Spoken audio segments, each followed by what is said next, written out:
तो हम भी आपके बहुत काम आ सकते हैं। उन्होंने कहा कि मसलन कितना काम आ सकते हैं। उन्होंने कहा नहीं, आप बताएं आपकी क्या, हमें कितने लोग चाहिए। उन्होंने कहा जी हमें 10 लोग चाहिए। तो उसने कहा नहीं, हमारे पास 14 लोग हैं, ये गुफ्तगू हो रही है और 14 लोगों के लिए हमें 14 अरब रुपया चाहिए। तो अता तारड़ ने उनको आगे से कहा कि नहीं, 14 अरब रुपया तो बहुत ज़्यादा है, हम आपको 25 से 30 करोड़ रुपया जो है वो फ़ी MPA दे सकते हैं, क्योंकि हमें जरदारी साहब का इतना ही जो है वो पैसे जो हैं वो हमें हासिल। अब आप अंदाज़ा लगाएं, ये मुल्क जिसमें इमरान खान हमेशा क्या बात करते हैं कि हमारी जो मोरालिटी है, हमारी जो इस क्लास ने जिसने पाकिस्तान को, आसिफ जरदारी एंड कंपनी जिसने पाकिस्तान को इस तरीके से रूल किया है, वो हमारी इखलाकी इक़दार को इतनी पस्त ले गए हैं कि कोई मसला ही नहीं है किसी को पैसे ऑफ़र करना, कोई मसला ही नहीं है MPs को ख़रीदना, कोई मसला ही नहीं उन्हें भेड़ बकरियों की तरह जो है उठा के इधर से उधर ले जाना। हमारे ये जो मसूद मजीद साहब हैं, इनको तुर्की पहुंचा दिया गया है, 40 करोड़ रुपया लेके मुबैना तौर के ऊपर इनको वहाँ पहुंचा दिया गया है, और ये पैसे जरदारी साहब माशाल्लाह दे रहे हैं।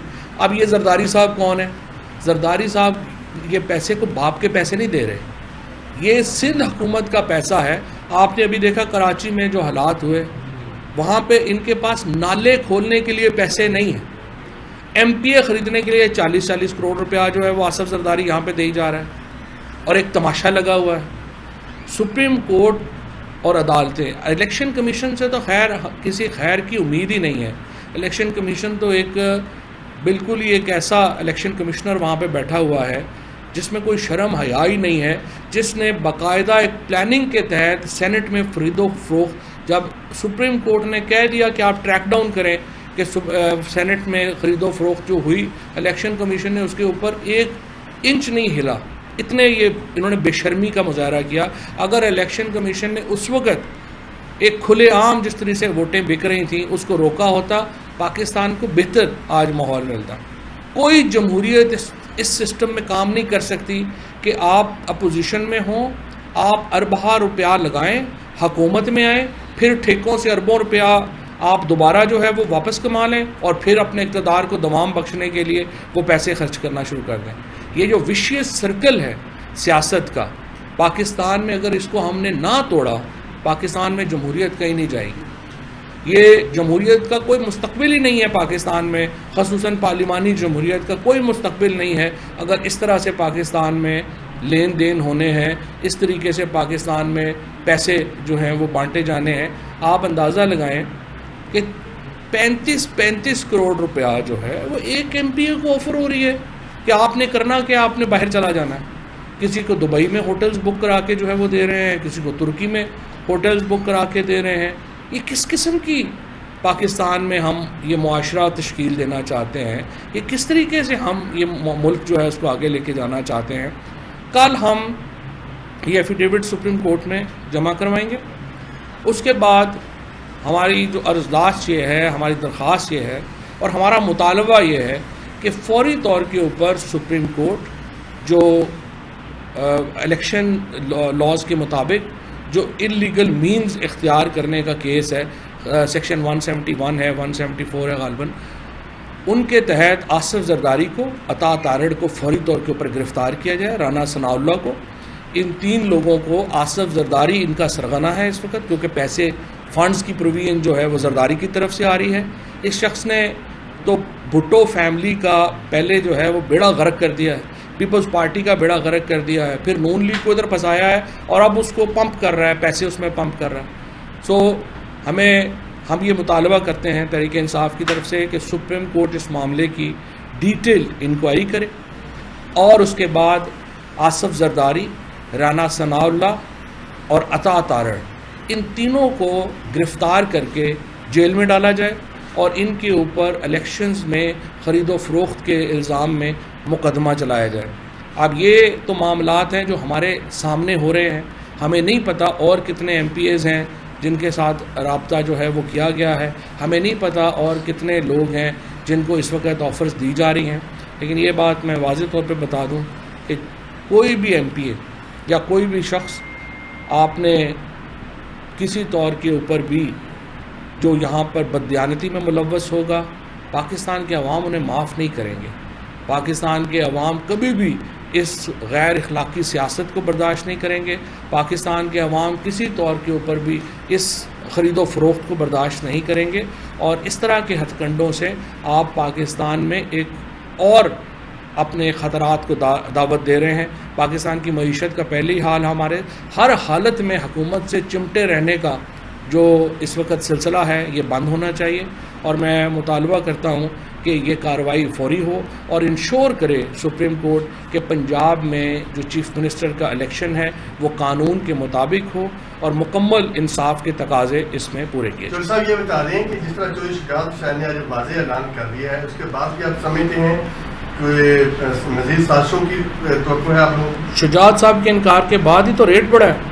शुजात साहब ने तो स्टेटमेंट दे दिया कि परवेज़ इलाही साहब को हम वोट देंगे। अगर वो 10 वोट जो है उसके ऊपर उनका पहले तो ख्याल था ना कि वो गड़बड़ कर लेंगे, वो नाकाम हो गए। अब आप मुझे बताएं 25 करोड़ रुपया, 30 करोड़ रुपया, 35 करोड़ रुपया जो है और 40 करोड़ तक जो है वो इसकी जो बिड है वो जा रही है। कोई हद होती है, कोई लिमिट होती है पैसों की। आपने जिन 3 नामों का बताया है, इन 3 नामों ने आपके पार्टी चेयरमैन को या आपकी क़यादत को खुद आगाह किया कि हमें ऑफर मिली है? इन तीनों ने जो है वो जो हमारे पार्लिमानी लीडर हैं उनको आगाह किया, उसके बाद लाहौर में जो हमारी पार्टी है उनको आगाह किया और अब उन्होंने एफिडेविट्स भी जो हैं वो तीनों दे दिए हैं जो भी मैं आपको जारी कर दूंगा। सो दैट आप इस वक्त आपके पास कितने नंबर हैं जिनके साथ आपके राब्ते हैं जिनसे नहीं हो रहे? जो हमारे मैंने वो आज से, क्योंकि इमरान खान कल जा रहे हैं लाहौर में, आज भी हैं। इस वक्त तक हमारी पार्लिमानी स्ट्रेंथ जो है वो अल्हम्दुलिल्लाह पूरी है, लेकिन ये तो एक सिलसिला है जो जारी है। सो इंशाल्लाह हमें उम्मीद तो यही है कि ये नाकाम होगा बुरी तरह, लेकिन मतलब पैसों की भी तो कोई लिमिट होती है ना। इतना पैसा आप ऑफर कर रहे हैं, जिस बंदे ने ज़िंदगी में 50 लाख का इकट्ठा नहीं देखा उसको 50 करोड़ आप इकट्ठा दे रहे हैं। मुझे तो समझ नहीं आ रही है कितना पैसा।